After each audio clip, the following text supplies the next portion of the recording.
here. I have a big question for you two. Okay. How do you know you feel confident when you experience it? That is a big question. Yeah.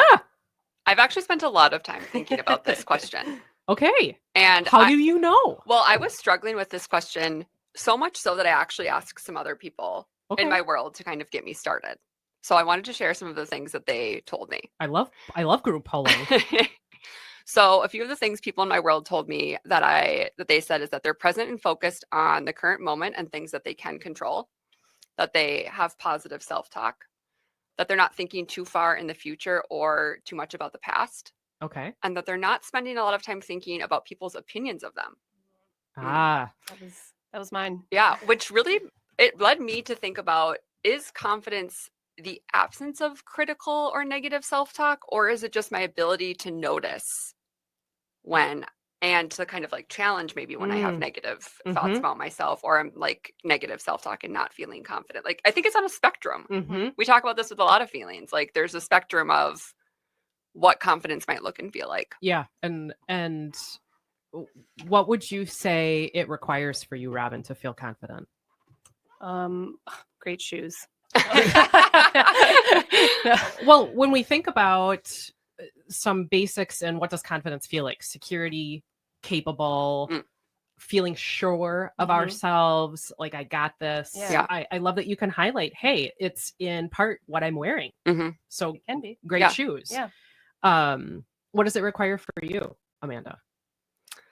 I think that that I'm feeling capable, and that I also can find things that I like and appreciate about myself, that I can kind of notice whether it is internal or external. Like, what am I feeling good about today? Is it something I did at work? Is it the way that my hair looks? Having my, hair, my curls turn out well, that gives me confidence for sure. Like you said, shoes, that I can accept my flaws and be okay with the fact that, like, as a human, I will have flaws and not be perfect. Yeah, well, that's a beautiful way to describe our show topic for today is the cost of confidence. What does it actually cost us to have it? How do we even know we have it? Which is why I ask you to, how do you know when you feel confident? It's an interesting question to reflect on. Yeah. What do we notice about ourselves when we feel like we have it? And then what does it require us? What is the cost of that thing? And is it achievable? I recently read that kids start comparing themselves to others by the age of 4. And by 6 years old, already have a sense of dissatisfaction with themselves. So we learn these messages as children and have our growing up and adult lives to think all about it. Yeah.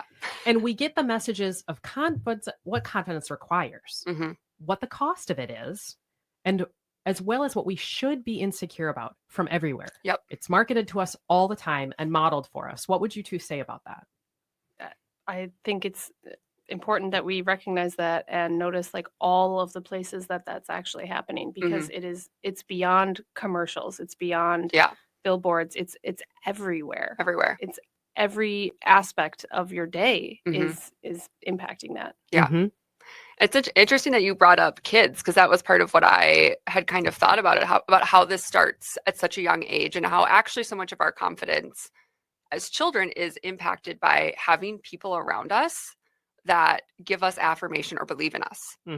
And how parents model that, or teachers or coaches model confidence for kids, and how they learn from watching people around them. Great discussion. I cannot wait to talk more. Love this. Right now, we're going to take a short commercial break, but stay tuned for more on the cost of confidence. Hear about ways your insecurity is exploited every day. Thank you for listening to Feels Out Loud. We will be right back. You don't never need help from nobody else. In a world full of strangers, you don't know who to trust. All you see is danger, trying to find what you lost. Welcome back to Feels Out Loud, brought to you by Becoming Together Therapy and Wellness. I am Becky McNattin, along with my guests Amanda Sullivan and Robin Melville. Let's get right back to the real costs of confidence. So you two, what do you see, if you really think about this, as the impact to mental health from what is marketing to our insecurities? Are you asking how it impacts our mental health? Yes. Okay. Yes. That's such a I have so many answers, I don't even know where to start. Comparisons, I would say, is like top of mind. I've heard a quote, and I've heard, clients even share this quote, is comparison is the thief of joy. Yeah. But marketing is essentially rooted in showing you what you don't have and why you need that. Yeah. And it's a comparison. It's always putting you in the mindset of, I don't have that, and I need it to be that. To be good enough. Yeah.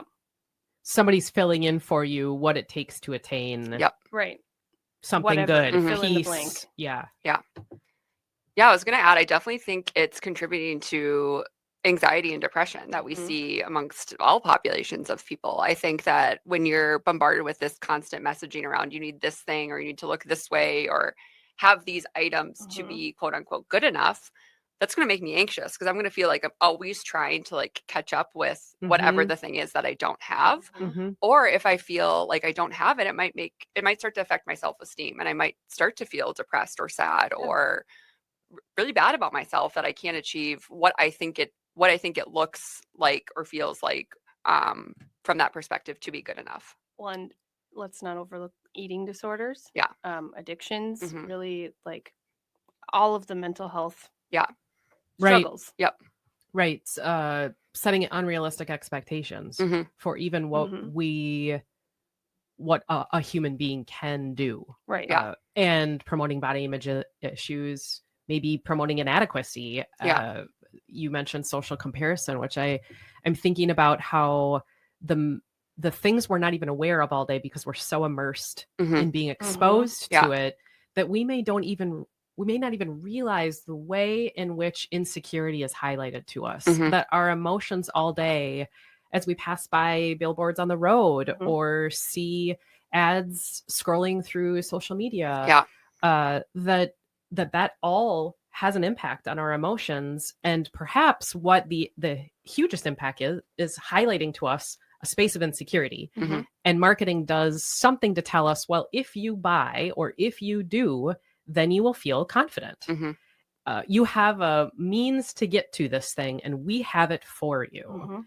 Our insecurity is targeted, and we're told that we need a thing.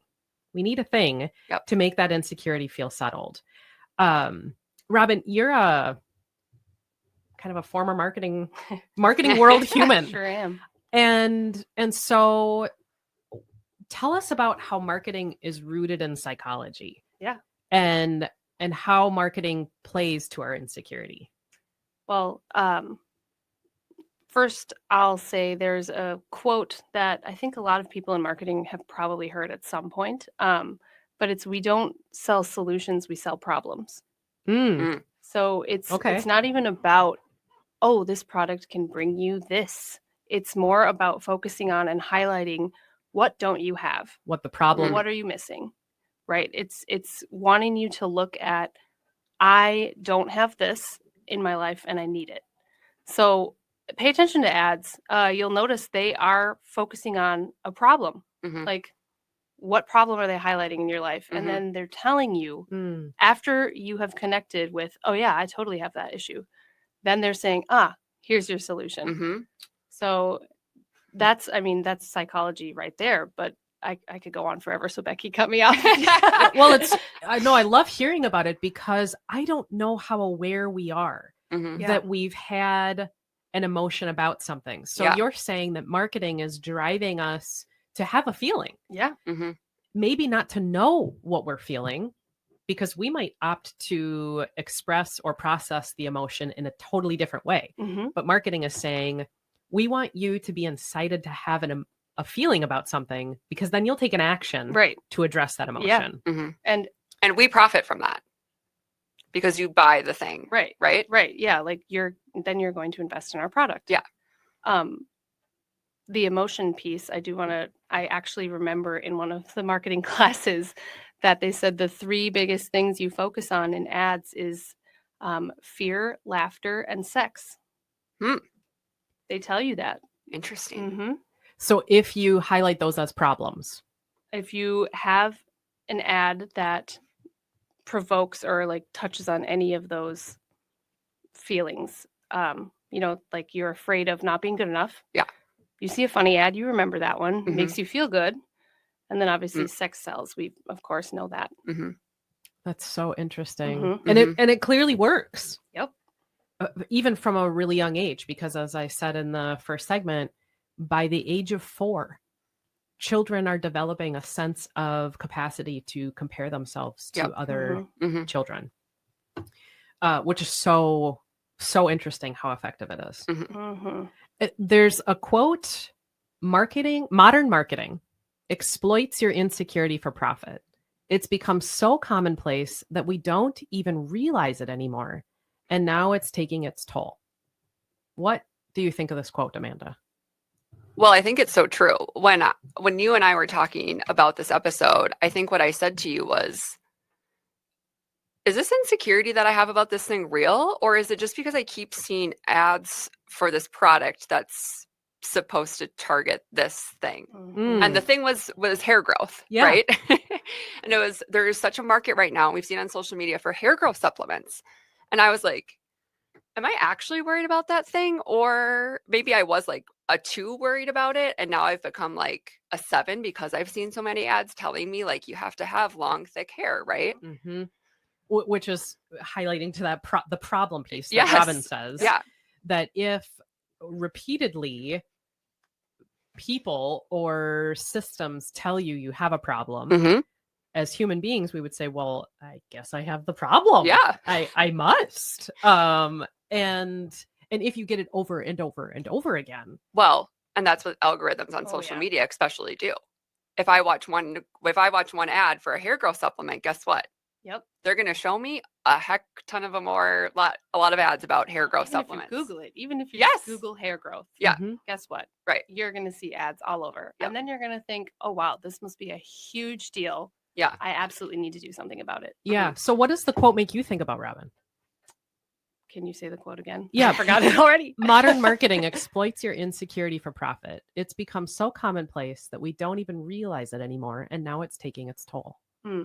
Well, I would argue that it's not just modern marketing. I think going all the way back to the 50s, when kind of the consumerism boom happened, they very much used the same psychological tactics. It's just now we have more exposure to it everywhere. But as for the taking its toll, absolutely. We see it in the increase in depression and anxiety and self-esteem. And like we've referenced social media a few times, there's really no escaping it. And I think especially for kids and teenagers who are highly, highly susceptible to struggling with self-esteem and comparisons. Yeah. It's taking its toll right in front of our eyes. Yeah, that was the part that struck me the most out of the quote was, and now it's taking its toll. I found myself thinking about what's different right now in terms of the mental health impact, because I saw toll. I internalized that as a mental health impact, some sort of societal impact, maybe a relational impact now. And that was where I went with it too. Perhaps it's how often and how intensely we are exposed to this messaging of insecurity over and over and over again. I was in the grocery store this last week, and in the checkout aisle, so picture yourself in the checkout aisle, everyone. I was glancing at the magazines. All of these headlines and phrases started to catch my eye, and I really started to think about how we are bombarded with the messages. So exactly what you were just saying, Robin, how we are bombarded with messages all day long. The impact that this has, and in the way we see ourselves. And so I was having this like dialogue with myself in the line of the grocery store, particularly from these spaces of insecurity and fear. So I wanted to play a game with you two today. I brought with me several different slogans, headlines, article titles, and marketing campaigns that I have written on pieces of paper. They're in this bag. I'm going to dump them out on the table. I'm going to spread them out on the table, and then I want you to grab a slip of paper randomly. I want you to read what is written and then share how it makes you feel, what insecurity this might be getting at, and what you could see the mental health impact of it being. You can share stories, whatever it makes you think about. I'd love for you to think through it. So you two go ahead. Amanda, you go first. Pick one and then read it to us. Mine says 3 ways you can improve. Oh. Right away. Whatever I'm doing right now must not be good enough if I need to improve, right? So you read it, and how did you instantaneously feel? Oh, just started to think about, what do I need to improve? Like, it made me anxious. Okay. Like, what am I not doing good enough? And so then to start like kind of filing in my mind, like, okay, what are the things that I need to improve? And I don't know what what this was the headline for, but yes. As you read it, even I noticed that it had an impact. 3 ways you can improve was what it said. Yeah. That one, there's more than one way that you can improve. There's more things you need to improve. There's at least 3. Yes. And that right away, what Robin said, you have a problem. Yeah. Because you have 3 things that are not enough. And we wonder then, well, what are they? It's going to cause us out of fear to wonder what those are and look for the answer. That article tells you, well, we know what they are. We know what they are. Robin, you list one. I'm still coming down from, I had an anger response to that one. Did you really? Well, share that. What was your anger response? It was immediate, like the assumption of, oh, there are ways I can improve. It's kind of like almost a defensive reaction. If someone just walked up to you and said, hey, I've got 3 ways you can improve. Right. I would not respond well to that. Well, that's a really interesting point. Thank you for bringing that up, because what we're willing to receive from marketing is very different than if somebody were to say that out loud to us. If somebody came up to me and said, so I see 3 things that you need to improve. Right. I would instantaneously be upset. Right. Yeah. Explicits would probably come out of my mouth, right? I would say, and I would think things like, one, how do you know that? Exactly. Yeah. You don't know me. And how are you the expert on what I need to do to improve? And why do I do that for just you? But to an unnamed source, we receive that. That was, I took all of these marketing titles, ads, literally just from what I've noticed recently. So we don't get angry with that thing. We actually buy the magazine. Yeah. Yeah, that is interesting. Or click on the article or the post on social media, click right? on the article. Yeah. So you read yours. All right. Fix tiredness and weight gain for good. Okay. How did that make you feel? Angry again. Yeah. But also, I mean, the fact that it started with fix. Yeah. Again, is the emphasis on there's a problem. Yeah. You need to fix it. And tiredness, okay, I can understand people wanting to change that. Yeah. But fix tiredness and weight gain for good, to me, says the message of, you can't do these things. You can't be tired. You can't gain weight. You know, what message does that say? Like, if I am, I'm going to feel bad. Like, oh, this I can never feel tired. Right. Yeah. Like, I'm tired. I must not be doing something right. Yeah. Well, and last week we did an episode around storing emotion, and it the way that we evaluate certain emotions as being challenging to experience or process with other people, that if we're told messaging around certain feels are bad, right? Things like being tired is not only not so great to feel, but it's a problem. Yeah. That you need to address right away. And if you don't, there's something wrong with you. Right. That would be part of a message overall of the way that we evaluate emotion in general. And what contributes to that. Well, if you are tired, certainly you don't want to say it out loud to people. Yeah. Because you better fix that for good. Yeah. Or if you're not, there's something wrong with you. Right. Why aren't you fixing it? Yeah. It also, I mean, we last week also talked about the idea of shame. I think this perpetuates that. Yeah. And the weight gain part, I mean, I think the connection to body image, and you read up eating disorders, like that's huge. I think that is something that is so rampant in terms of needing to have a body, our bodies look certain ways to feel valuable. to other people in our culture. Mm-hmm. Amanda, grab another one. Okay, my next one says, straight hair doesn't have to mean boring hair. Oh, wow. You did just mention curls. I mentioned my curls and yes, my length of my hair. Yes. Okay. Yeah, again, it's like this kind of like immediately you're like, okay, like yeah, that's great. But then you start to like really think about it. And again, the implicit message is like if you have straight hair, that's boring and you need to do something different to make it less boring. Right? Yeah. Well, the component of it that I was thinking about is straight hair doesn't have to be boring hair. I immediately went to a very ruminative place of boring for who? Interesting. So my head went to who thinks my straight hair is boring? Yeah.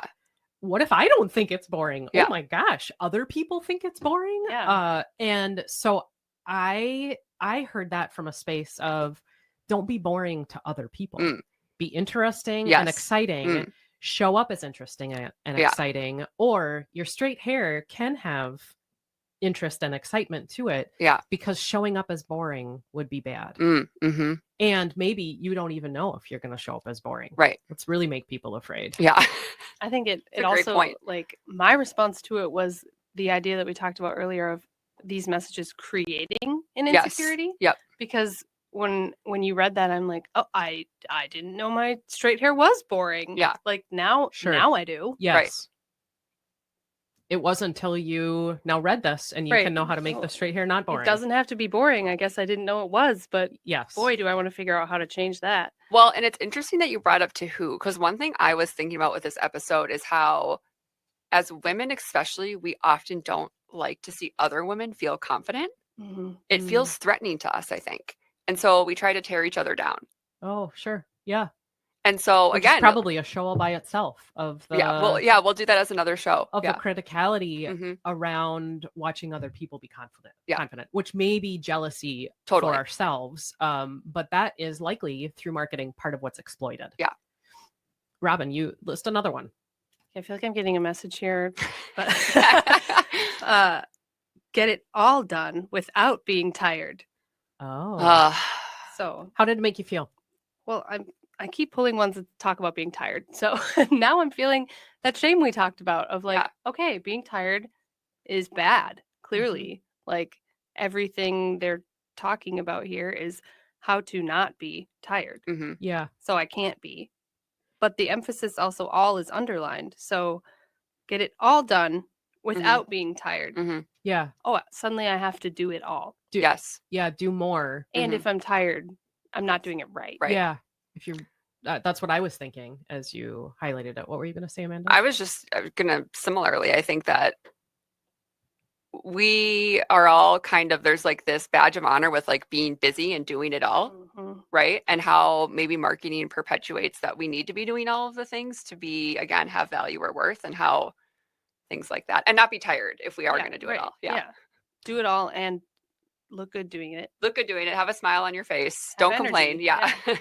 And the mental health impact, certainly, as you said, well, I must be bad. When you mentioned a shame response, I must be bad if I'm feeling a certain way, because if I were doing it right, I would not have some sort of negative consequence. I wouldn't be feeling fatigued. I'd be able to get it all done. Yeah. And that over and over and over again. That's one title out of one thing that we're exposed to all day long. Amanda, read another one. I will just add quick to that last one. They want you to think you need to do it all and get it all done because they're selling you products that perpetuate that idea. Right. They want you to buy their product. That makes sense. Yeah.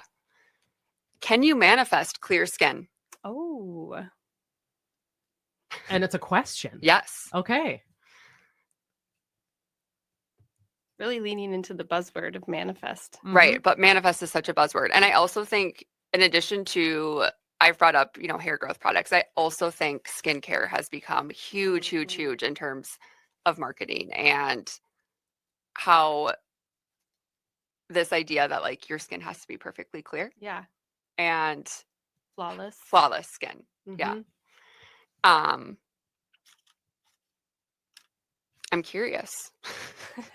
I'm curious what the content of this marketing ad or article was. My first thought of, as you were reading it, can you manifest clear skin, was if you don't have clear skin, you have bad thoughts. Oh, totally. Because if you manifest it, if you believe then it's your fault.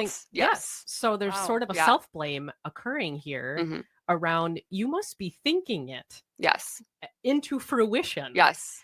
And so either we're going to teach you a way, or we have something to tell you about how your thoughts aren't bad, or how they could be better, or more effective. So it feels very internally, or looking at internal flaws, maybe fundamental flaws of a human being, because now your thoughts are even bad. Yeah.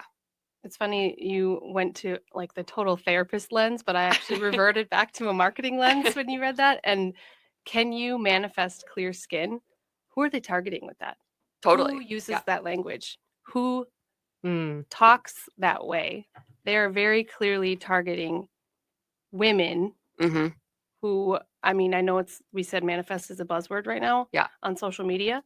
They are speaking directly to that target audience of those who feel like, I need to have clear skin. Like, this is important to me. They're taking different pieces of popular culture and piecing it together in this headline or title or whatever it is, because they know those are going to catch the eye of the people that are feeling that insecurity. Yeah. Okay, I'm going to hand you one more, Robin. This is a long one. This was the first one right in front of me. So they've let themselves go. People who have gone from princely to porky. Okay. How did that make you feel? Oh my gosh. I had like an immediate reaction to that. What? Yeah. Where's this one from? It's shocking, actually. But I don't know where to start with this. They've let themselves go. Yeah. That idea. Yeah. And the language used around it. Right. Well, the thought that externally, when I saw this, it was a magazine title. It was an ad title. And when I saw it, I was thinking, that gets at our fear of, what do people think about me? Yeah. When do people think I've let myself go? Right. And what does that mean? Who gets to decide or define that? We want to read the article on how is the world critical to other people, because that world is also critical to me. And weeks ago, we did an article or a show on self-criticality, that sometimes we develop that critical voice to protect ourselves from external judgment. But that highlighted to me what we all worry about. Yeah. What are other people judging? Yeah. And this just named it very clearly that yes, we are, and we're going to put pictures of it, or we're going to put words behind it, maybe even names. I don't know. Yeah. Right. And then talk about why people feel shame is because they see things like this. People putting into categories of based on, I'm guessing this was based on, my interpretation is their body. Right. And how we're modeling that's like an okay thing to do. Right. Just shame for your body changing. Yeah. And the emphasis on let themselves go, I actually question, like, why does that have to be a negative phrase? To me, it sounds a little freeing. Like, they've let themselves go. They've let go of anxiety, or they've let themselves. It's a really interesting point. Oh, yeah. Like, we have such a negative connotation with that phrasing in general.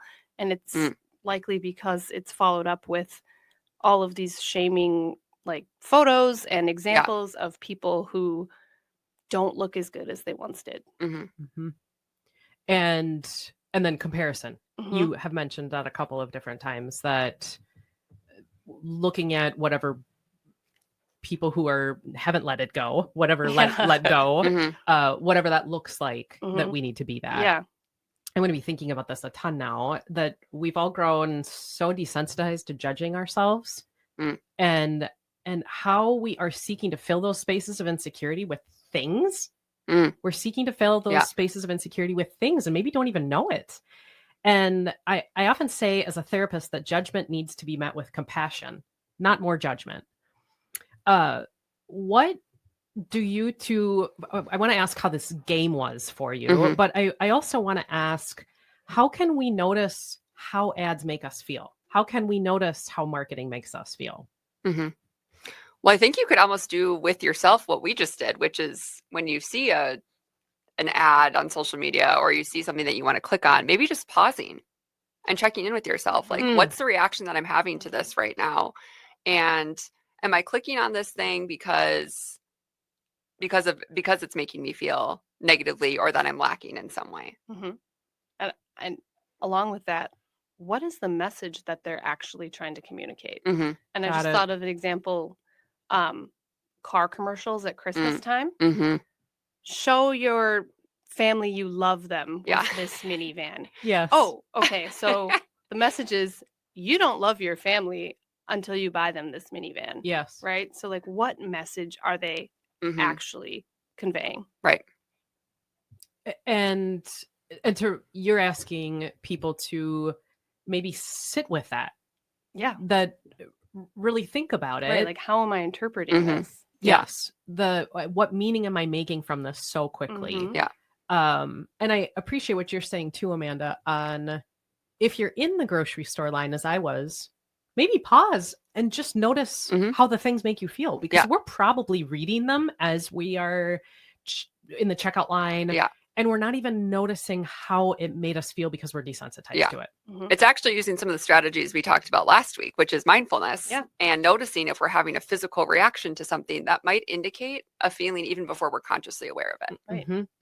Right. And that perhaps because we are exploited our insecurity is exploited, to just recognize that insecurity does exist. Yeah. We are going to just naturally do that as human beings. I found this quote recently. When I feel insecure, I remind myself that being perfect is not an option. I am my own worst critic. My value is rooted in who I am, not what I do or how I look. My fears often don't represent reality. Growth happens outside my comfort zone, and comparing myself to others is unfair and unproductive. And this was kind of a social media post that I saw. It was sort of a little meme. What do you think about this quote? True. I mean, that's my initial response. I don't know. When I feel insecure, first, I don't even know that I notice that I do. Right. I don't know if I do those things consciously. So when I read this, I thought I don't do any of them. But I love that you say true. Are they things that you do?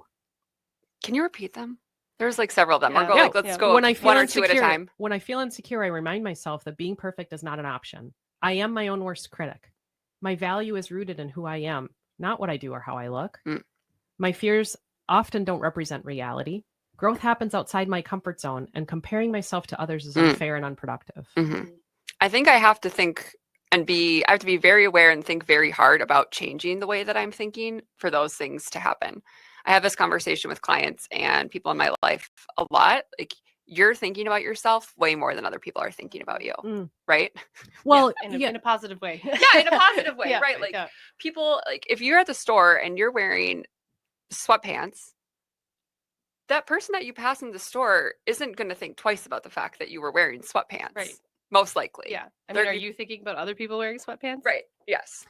Yeah. And it felt like the gist of this quote when someone feels secure, they're reminding themselves of these various statements, what they are choosing.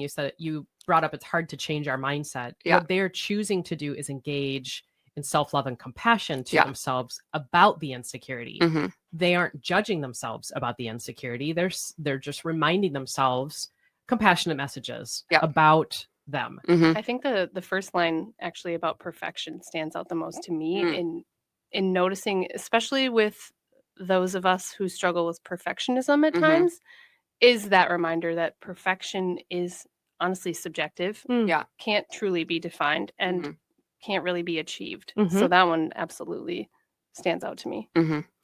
Yeah. What else would you two say about ways to engage in self-love and compassion then?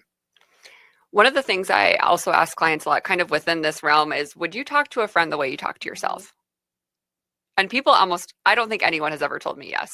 That I would talk to somebody else that way. Well, and also interesting, I bring that back to, would you let a friend talk to you the way that marketing talks to you? Yeah. It's a very personal challenge now for me post this conversation of, would you talk to a friend the way you talk to yourself? And also, would you tolerate what marketing is telling you from anybody around you if they were to say it? Yeah. Why are you tolerating that then? And what could be the self-love or self-compassionate message as a response to it? Yeah. So I think noticing that and then trying to tell myself, like, what would I tell a friend if they shared an insecurity with me? Like, how would I respond to that? And trying to respond to myself the same way. One of the things I did this year is I actually did an inventory of my social media. And I know that neither of you are big on social media, but I thought this would be really helpful for my kind of sense of confidence. And I just went through, and it took several kind of times of doing this, but looked at different accounts or scrolled through, and I was like, oh, I'm having a feeling about that, or that content is not like reinforcing a message of self-love. So like, I'm going to stop following it. And so I would really encourage people to do that and maybe find accounts that do support body positivity or messages that are like the one that you read. How can we work on kind of counteracting some of this negative marketing that we hear? Rather than yourself. Rather than fixing inadequacy. Going along with that, I was thinking, like, for self-love and compassion, I heard this quote once that said, no one ever shamed themselves into loving themselves. Yeah. So it's kind of like remembering, is this helping me? Is this helpful? Yeah. Like, what am I getting out of this shame and negativity? And is that going to help me get where I want to be? Yeah. That's a beautiful point. And holding ourselves accountable to that it isn't helpful. If we answer that question with, no, this is actually really hurtful. Right. Yeah. Another one I love is creating a playlist of music to go with lots of different things. One of my favorite playlists is my self-love playlist. I love that. Yeah. I actually listened to it on the way here today. Did you really? I did.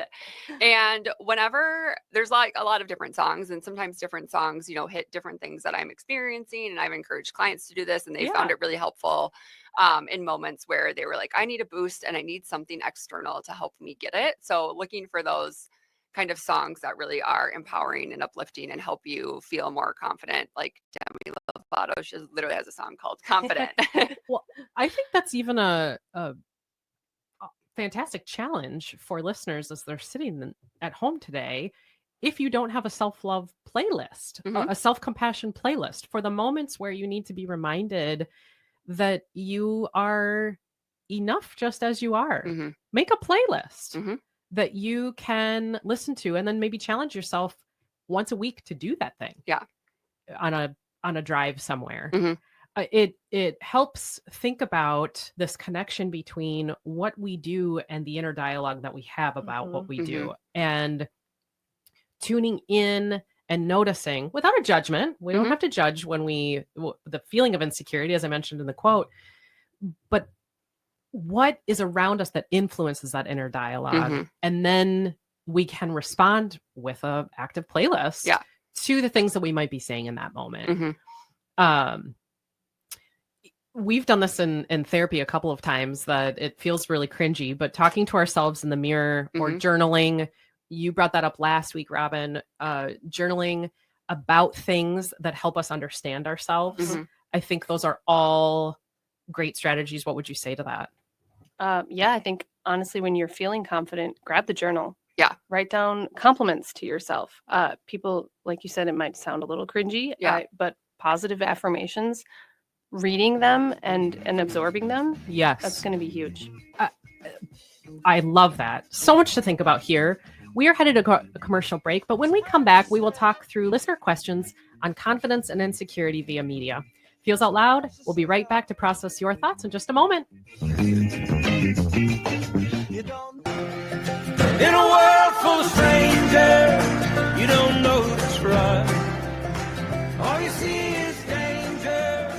Trying to find. We are back again with Feels Out Loud, and this part of the show is where we talk through questions from you, all our listeners. If you have a question related to mental wellness, sharing feelings, or our topics for each week that you would like us to process through, please visit our website at becomingtogethermn.com and find the Feels Out Loud page to submit a question directly, or you can email us at contact@becomingtogethermn.com. we really do want to hear from you all and what you are wondering about. I want to thank the people who have sent in questions for this week. We got a few of them, and I want to pose them to each of you two. Question 1, do you all think that insecurity impacts our ability to connect with other people? Is marketing impacting our relationships with others? And Robin, I want you to answer first. Absolutely. Okay. So firm. Yeah, we looked at each other and we're like, that question is absolutely. When you're feeling insecure, what are you holding back? I mean, like, there's so many things that you're hiding, that you're not sharing. Yeah. That's going to impact your connections with others. Well said. You can't have a genuine connection if you aren't putting forward part of yourself. Yeah. That makes so much sense. What was the second part of the question? Is marketing impacting our relationships with others? Oh, well, yeah. You would say yes, because you would be saying, well, marketing is highlighting the things that are problems for you, right, that you need to fix in order to connect. Right. It's telling us what we're not good enough, where we're not good enough, how we're not good enough. And almost that, like, you can't have the connection maybe until you do the things to be good enough. Like, you need these things in order to be worthy to connect with others. Yeah, it got me thinking that our brain space, it would impact relationships and connection with others, because our brain space is just filled up with comparison and noting differences. Yeah. And emotions like fear and jealousy or envy would be front and center, or could be front and center, which are very difficult to connect in those emotions. Right. But that leads me to second listener's question. They say, I compare myself to others a lot. How can I stop doing this? And Amanda, what would you say? That's a hard question. I think the first step is always just working on increasing your awareness and noticing of what you're doing. So noticing, like, oh, I caught myself comparing myself to that person. And then again, going back to kind of what I said earlier, is like, how would you respond to a friend if they told you that they were having that sort of comparison? Or maybe, and I think also being curious with yourself, like, why am I comparing myself to that person, and trying to understand better where maybe that reaction or that judgment is coming from. Like, what's the function of it? Yeah. What's the function? Or kind of, I was thinking along those lines too, of like, it helps you recognize what you value. So maybe just understanding, like, what am I seeing that, is important to me? Yeah. But another thing I wanted to mention is I saw this quote once that referenced trees not comparing themselves to each other. Their limbs are all different shapes. Some are broken. They are all uniquely themselves. Yeah. And it's kind of like we all are are trees in that way. Right. Of no tree is more perfect than another. It's just different. Yeah. With this listener, I found myself, if you're listening and said this, I want to give you a hug because it feels like perhaps comparison is rooted in a need to see something before other people see it. It feels like practicing some of the self-compassion that we talked about in our last segment. In terms of stop doing this, first be nice to yourself that you're doing it. I loved that you said be curious with yourself on what's the function of even asking. Noticing that you're doing it means a lot. We're all doing this and we don't even notice it. Yeah. So I think that says something, and be nice to yourself as you're asking the questions. Being curious with compassion is super key. Yep. We are at the end of our show already for today. I want to thank you both for being here, and thank you for listening this morning. Join us next week as we talk about the vulnerability of joy. And in the week ahead, be kind to yourself. Remember that connection fosters wellness, and your voice is one that the world around you needs to hear. Share yourselves, friends. Some